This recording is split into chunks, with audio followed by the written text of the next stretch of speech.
TV Telugu news ఛానల్కు స్వాగతం. నంద్యాల జిల్లా పాణ్యం మండలం పిన్నపురం గ్రామ శివార్లో ఉన్న సోలార్ కంపెనీలో దొంగతనం చేసిన ముద్దాయిలను పట్టుకుని వారి వద్ద నుండి సుమారు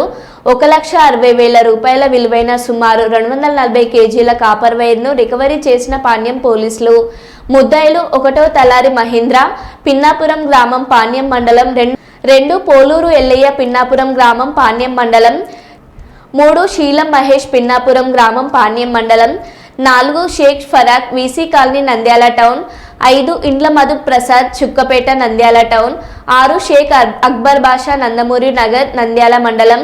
9వ తారీఖు 12వ నెల 2024వ తేదీన రాత్రి గుర్తు తెలియని వ్యక్తులు పాణ్యం మండలం పిన్నాపురం గ్రామ శివార్లో ఉన్న సోలార్ కంపెనీ ఆవరణంలో సోలార్ పానెళ్లకు చెందిన సుమారు 3,200 మీటర్ల కాపర్ కేబుల్ను గుర్తు తెలియని వ్యక్తులు కత్తిరించి దొంగిలించుకొని